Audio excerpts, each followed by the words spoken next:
আসসালামু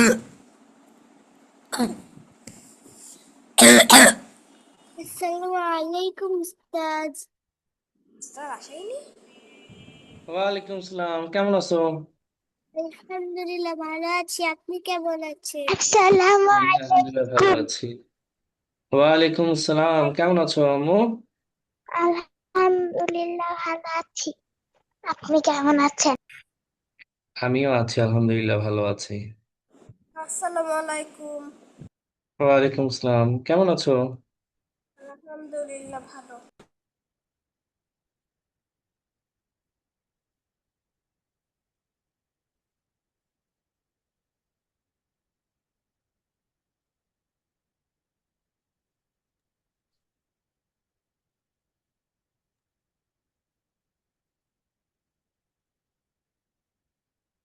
তোমরা আজকে কি নিয়ে ক্লাস এটা জানো?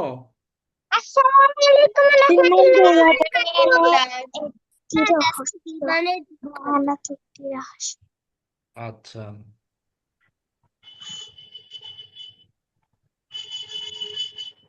দুর্ঘটনা।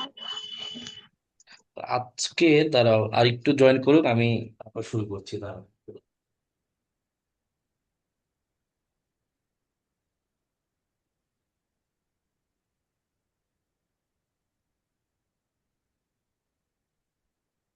একদমে টাকা বইলা আমার শুনতেই পারে।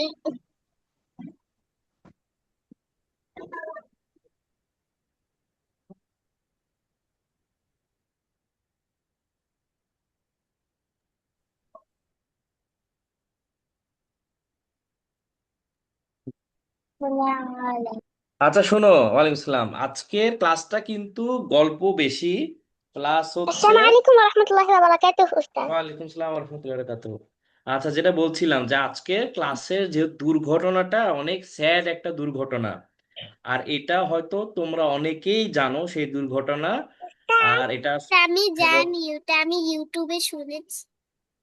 কোনটা শুনেছো? আমি তো দুর্ঘটনার কথা কি বলেছি কোথাও? ও ডেসক্রিপশনে কি বলা ছিল? বলো কোন দুর্ঘটনার কথা বলতেছি। ওই যে একটি স্কুলে পড়ে গেছিল একটা প্লেন। হ্যাঁ, এটা ছিল মাইলস্টোন স্কুলে, ঢাকার মাইলস্টোন স্কুলে, ঠিক 1 বছর আগে। ঠিক 1 বছর আগে জুলাই মাসেই, মানে 1 বছর 1 মাস।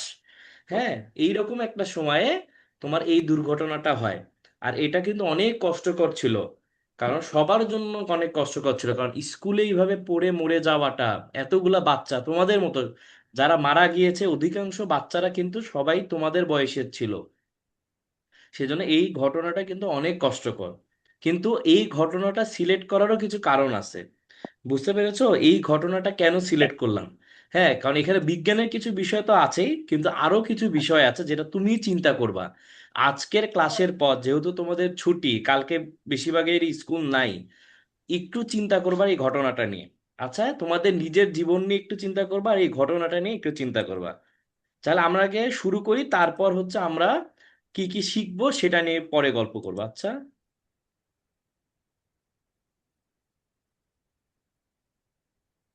তোমরা কি দেখতে পাচ্ছো? উস্তাদ, আচ্ছা, তো এই ঘটনাটা হচ্ছে উত্তরার মাইলস্টোন স্কুলে। তো ওই সময় স্টুডেন্টরা হচ্ছে তাদের নর্মাল ক্লাস করছিল, তারা যেভাবে ক্লাস করে, কিন্তু তখন দুপুর মনে হয় 1টা 13 বা 14 এইরকম একটা সময়, 1টা 15। তার মানে ওদের স্কুল ছুটি হয় 1টার দিকে, সেজন্য অনেক স্টুডেন্ট চলে যায়। বুঝতে পেরেছো? এটা যদি ধরো দুপুর 1টা 11টা, ধরো 11টা বা 10টার দিকে হইতো, সকাল 10টা, তাহলে কি হইতো, যতজন ক্লাসে আছে সবাই হয়তো মারা যেত। কিন্তু যেহেতু দুপুর 1টা 15-র দিকে হয় আর স্কুল ছুটি হয় 1টার দিকে, যারা অনেক জলদি চলে যেতে পারে স্কুল থেকে, ধরো 1টার দিকে ছুটি 1টার দিকেই শেষ, তারা হয়তো ওই সময় বেঁচে গিয়েছিল। কিন্তু অনেকে থাকে যারা হচ্ছে স্কুলে একটু পড়াশোনা করে, কোচিং করে, হ্যাঁ, বা আম্মু যেতে সেদিন একটু লেট করেছিল, তারা কিন্তু তখন স্কুলেই ছিল। বুঝতে পেরেছো? আনুমানিক 1টা 15-র দিকে ঘটনা। আর এটা ছিল একটা ফাইটার জেট। এটা এক্সপেরিমেন্টের জন্য, ধরো যারা পাইলট হয়, হ্যাঁ, যারা প্লেন চালায়, তারা তো একদিনেই যে প্রথম দিনই প্লেন চালায় এমন তো না। তাদের কিন্তু আগে শিখানো হয়, তাদেরকে শিখানো হয় তারপর এক্সপেরিমেন্ট করার জন্য। তোমাদের পরীক্ষা যেমন হয় না, ফাইনাল পরীক্ষার আগে ক্লাস টেস্ট, মডেল টেস্ট, অনেক পরীক্ষা হয়। তো একটা পাইলট যখন একটা বিমান চালায় তার আগে কিন্তু তার অনেকগুলো পরীক্ষা নিতে হয়। তো এই যে পাইলট ছিল, এই পাইলটকে একটা পরীক্ষার জন্য একা, এই প্লেনে কিন্তু আর কেউ ছিল না, উনি একাই ছিল যে আচ্ছা দেখি তুমি ড্রাইভিং করতে পারো কিনা, সেজন্য তাকে এই দায়িত্বটা দেয়া হয়। আর এটা ছিল একটা ফাইটার প্লেন। ফাইটার প্লেন মানে কি, ধরো যদি কালকে বাংলাদেশের সাথে আরেকটা দেশে যুদ্ধ লাগে, যেই প্লেনটা যাবে এটা হচ্ছে সেই প্লেন। চিন্তা করো। আর এটা কিন্তু বিমানের প্লেন না যে অনেক মানুষ আছে, ফাইটার প্লেন, যুদ্ধ করার জন্য এই প্লেনটাকে প্রস্তুত করা হয়। এই প্লেনটা একটার পর পরই রওনা হয়, একটার পর পর রওনা হয়, দুইবার রাউন্ড নেয়।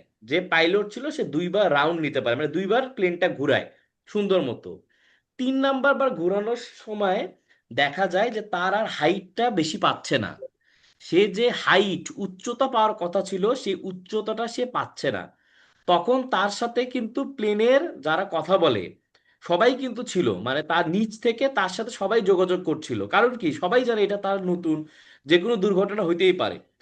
কিন্তু দেখলো যে হাইট যখন পাচ্ছে না, তখন কিন্তু ওরা সবাই টেনশনে পড়ে গেল যারা নিচে আছে, যে কি হচ্ছে না হচ্ছে। তখন কিন্তু তার সাথে বারবার কথা বলার চেষ্টা করতেছিল, যে আচ্ছা এইটা করো, ওটা করো, হাইট গেইন করার চেষ্টা করো, আরো উঁচুতে যাওয়ার চেষ্টা করো।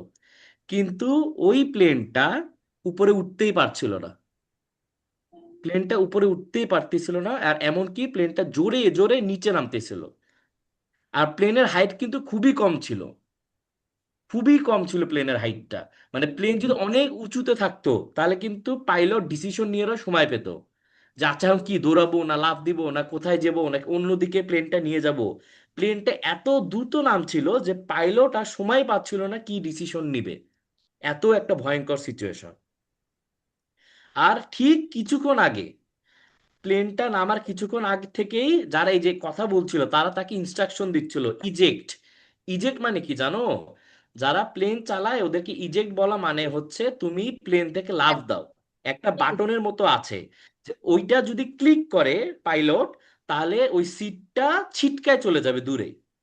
এমন না যে প্লেন পাইলটকে তোমার প্যারাশুটের মতো আকাশে হ্যাঁ, প্লেনটা এইরকম অ্যাক্সিডেন্টের সময় যদি ইজেক্ট বাটনে ক্লিক করে, তাহলে ওই ওই পাইলটটা লাফ দিয়ে পড়ে যাবে চেয়ার সহ। মানে ওনাকে শুধু ওইটা ক্লিক করলেই হয়ে যাবে, সহজ করে বোঝানোর জন্য বলতেছি।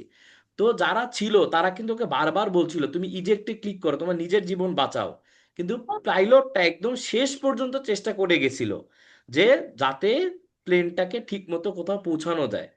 কিন্তু যখন বুঝলো আর কোনো লাভ নাই, একদম শেষ মুহূর্তে পাইলট ওই ইজেক্ট বাটনে ক্লিক করে আর সে প্লেন থেকে নেমে যায়। সে বাঁচে কি মরে এটা আমরা একটু পরে দেখব। আর তারপর তো তোমরা সবাই জানো কি হয়, প্লেনটা ওই মাইলস্টোন বিল্ডিং এর প্রথম তালায় নিচে গিয়ে ধাক্কা খায়। এটা আমার আর ওখানে, ফুপিও বলছে। হ্যাঁ, এটা আমার ফুপিও বলছিল। হ্যাঁ তোমার ফিফি বলেছিল না? ও আচ্ছা ফুপি তোমাদেরকে আমি একটু দেখছে। ভিডিওটা দেখানোর চেষ্টা করি। তোমরা এখন কি দেখতে পাচ্ছ বলো তো? আমার কি ইউটিউবের কিছু দেখতে পাচ্ছ? আমি দেখতে পাচ্ছি আচ্ছা দাঁড়াও, তাহলে ইউটিউবের শেয়ার দেই, তোমাদেরকে আসল ভিডিওটা দেখাই। আচ্ছা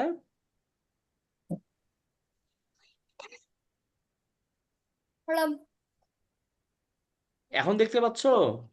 কি না আসতেছে? জি না, এখন আচ্ছা, দেখা আমি যাচ্ছে। আসতেছি। আচ্ছা এই দেখো,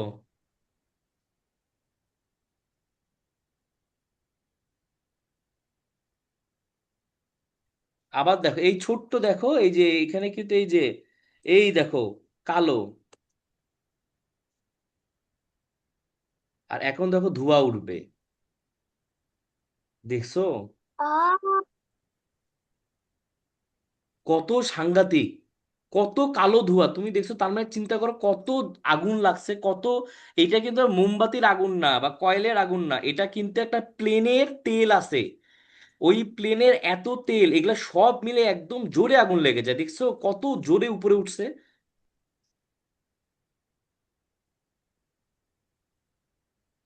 আচ্ছা এখন আমরা আমাদের ক্লাসে যাই, তোমাদের আরেকটা ভিডিও দেখাবো কিছুক্ষণ পর। ঠিক আছে। আচ্ছা এখন দেখো, তোমার প্লেনটা তো ওখানে গিয়ে লাগলো, তাই না? তো নিচ তলায় ছিল ক্লাস 3, 4, 5, মানে তোমাদের মতো স্টুডেন্টরা ছিল নিচ তলায়, আর নিচ তলাতেই কিন্তু প্লেনটা গিয়ে পড়ে যায়। আর উপরে ছিল ক্লাস 6, 7, 8, আর অনেকে কিন্তু চলে গিয়েছিল, তাই না? তোমাদেরকে বললাম। এখন বলি যে তোমাদেরকে বললাম না যে পাইলট ইজেক্ট করছিল, ইজেক্ট করলে কি হয় দেখো।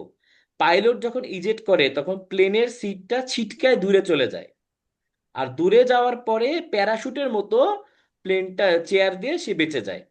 এইভাবেই কিন্তু সে বেঁচে যায়। কিন্তু ঘটনাটা কি ঘটেছিল, তোমাদের বললাম না পাইলটটা কিন্তু শেষ মুহূর্তে ইজেক্ট করেছিল, কিন্তু সমস্যাটা হয়ে গিয়েছিল যেহেতু শেষ মুহূর্তে করেছে, প্যারাশুট বা এগুলা বের হওয়ার ভালোভাবে সময় পায়নি।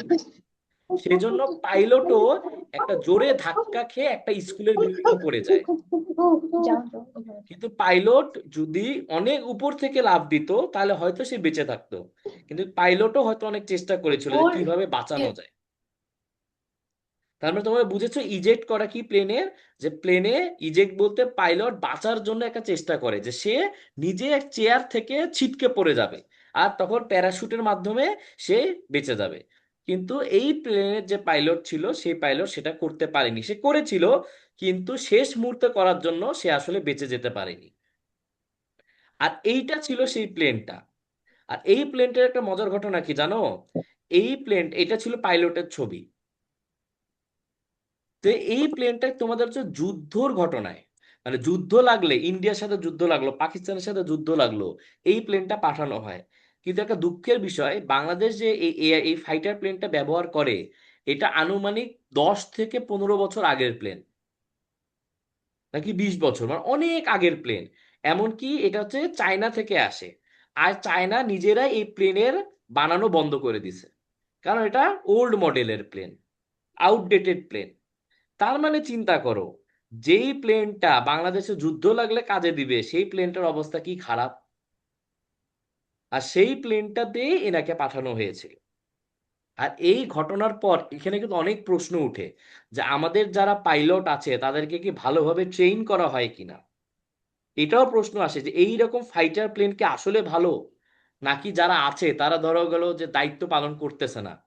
কারণ তাদেরকে তো দায়িত্ব দেওয়া হয়েছে, ধর কোটি কোটি টাকা দেওয়া হয়েছে যে বাংলাদেশে এই ডিপার্টমেন্টটা যাতে স্ট্রং হয়, হয়তো ওখানেও কেউ ভালোভাবে দায়িত্ব পালন করতেছে না, এটা আল্লাহ জানে ভালো করে।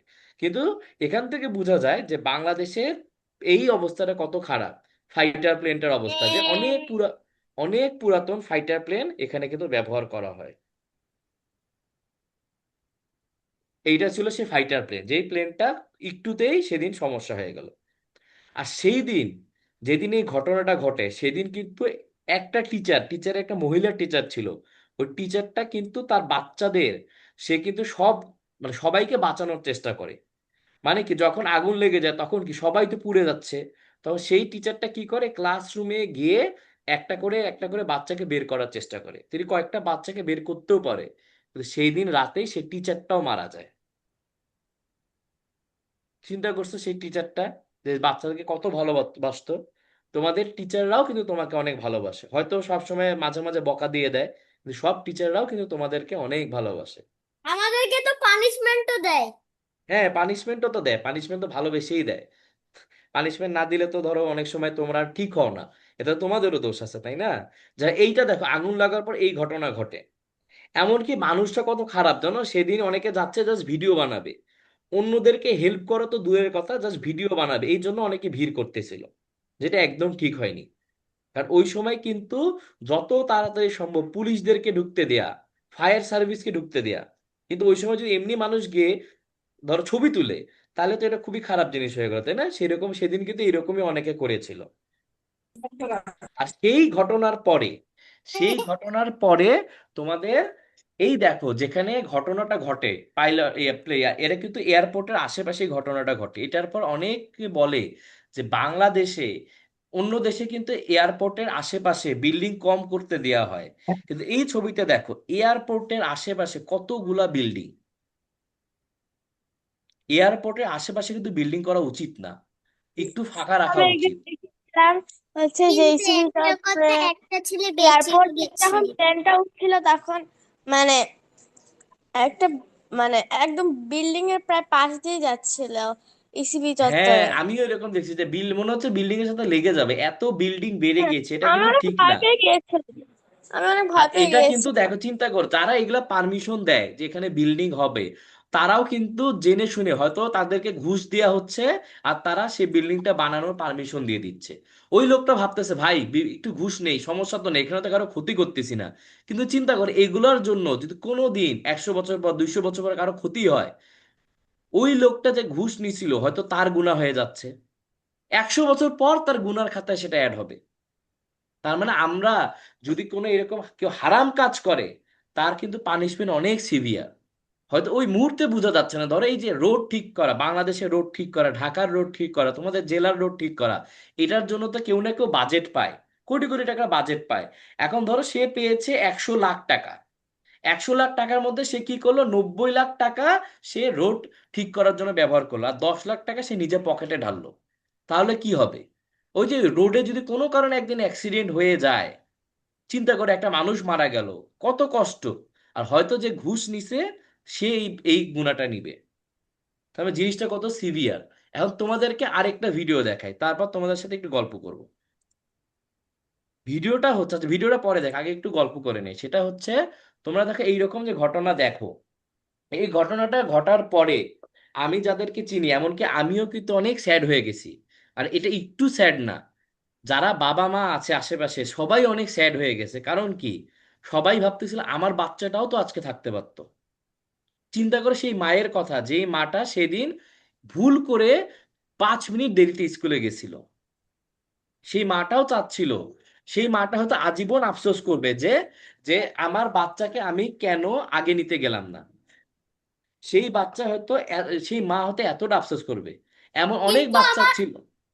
কিন্তু আমার মা তো আমাকে স্কুলের 10-15 মিনিট পর নিতে আসে। তোমার সবাই তো দেরিতেই যেতে পারে, দেরিতে যাওয়া তো খারাপ কিছু না।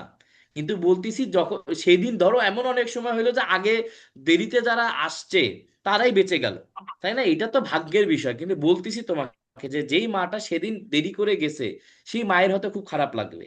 এমনকি অনেক বাচ্চা আছে সেদিন, পরে স্টোরি দেখা যাচ্ছিল যে সেদিন স্কুলে যেতে চাচ্ছিল না, যে আম্মু আব্বু আজকে আমি স্কুলে যাব না।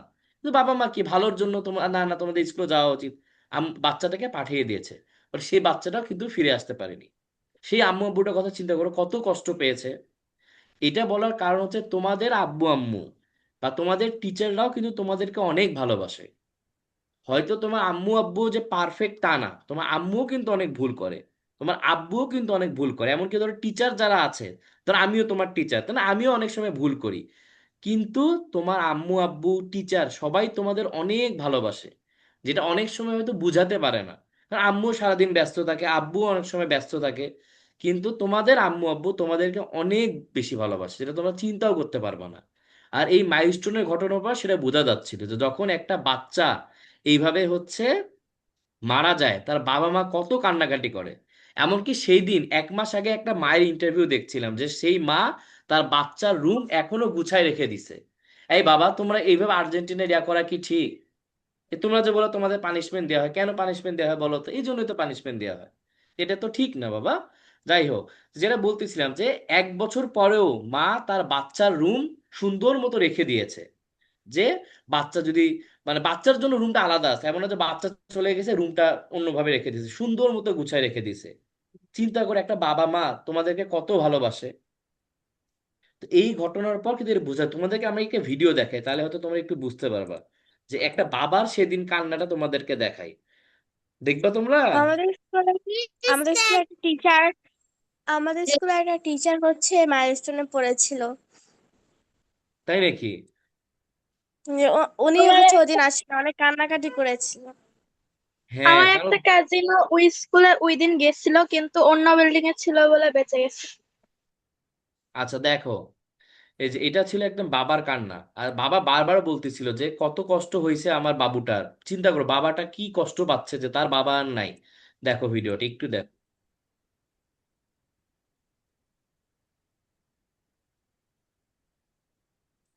সাউন্ড শুনতে পাই না। তার বাচ্চাটাকে গরম ভাত দিছিল যেদিন সে মারা যায়। চিন্তা করো বাবা মা কত ভালোবেসে খাবারটা দিয়েছিল।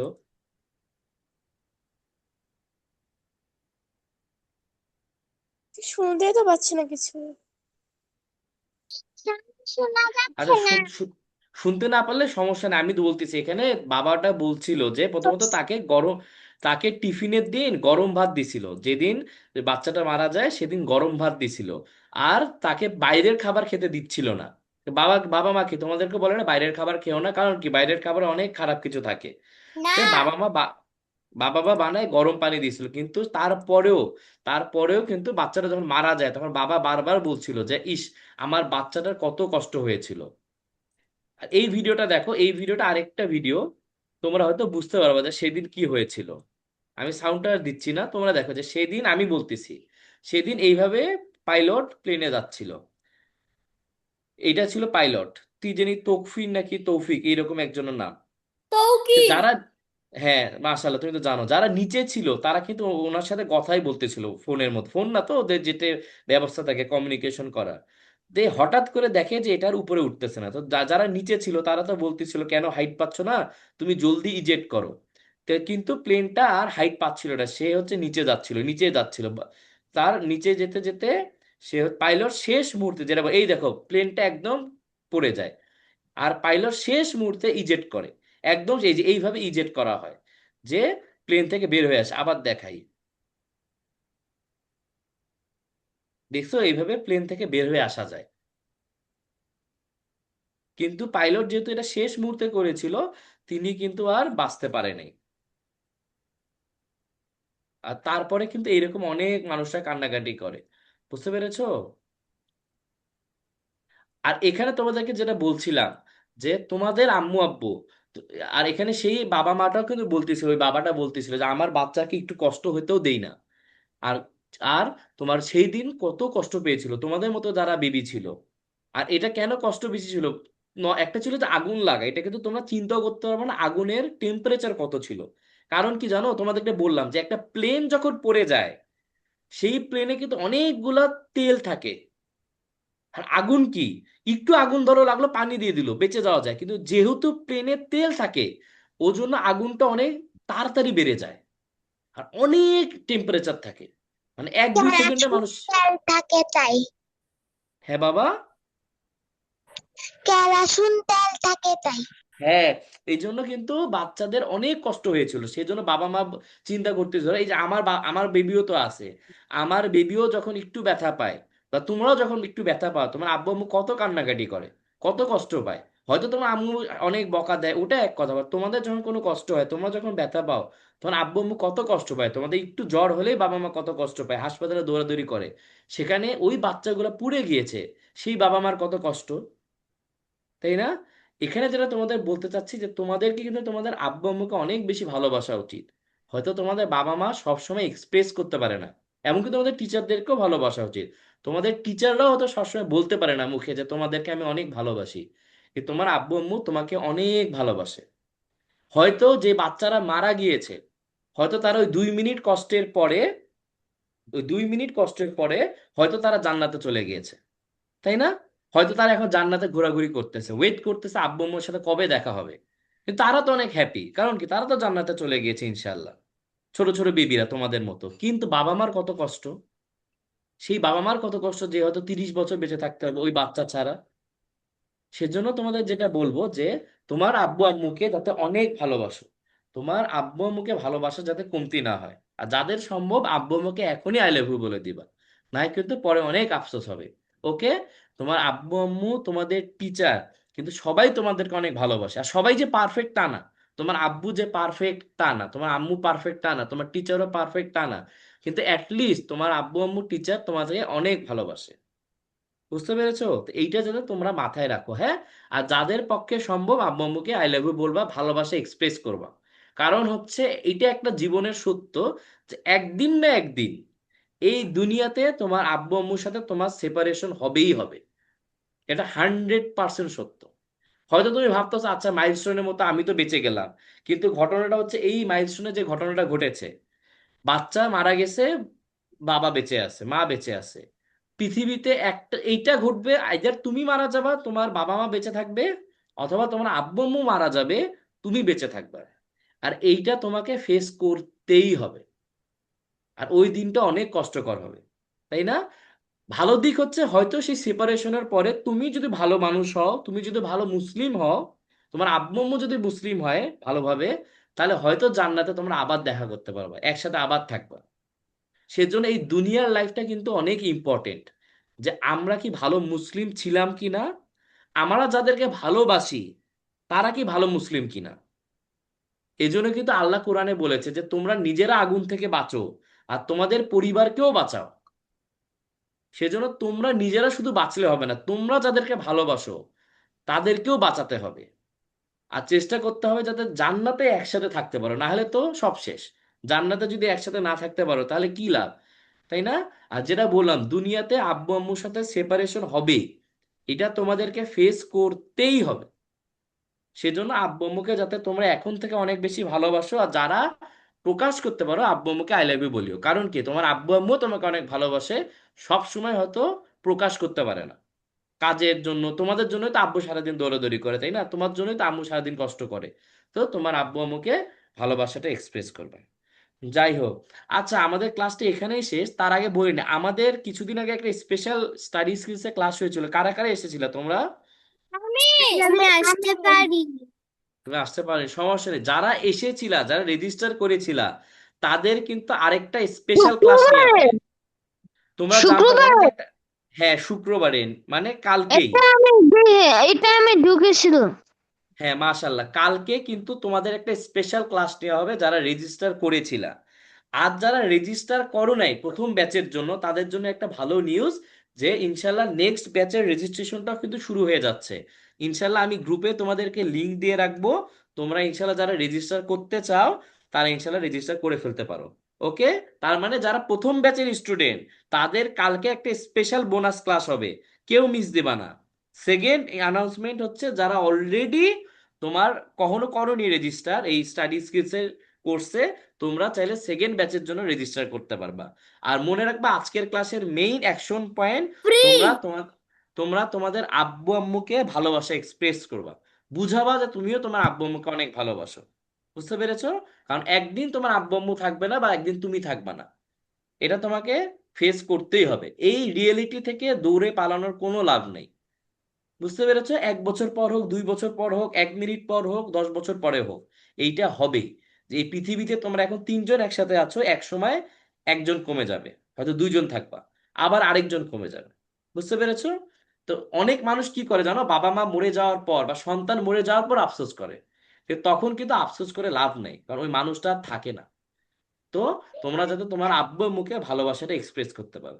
আচ্ছা, তো জাযাকাল্লাহ খাইর। আমিও যেহেতু তোমাদের টিচার, আমিও তোমাদেরকে এক্সপ্রেস করি যে তোমাদের সবাইকে আমি অনেক ভালোবাসি।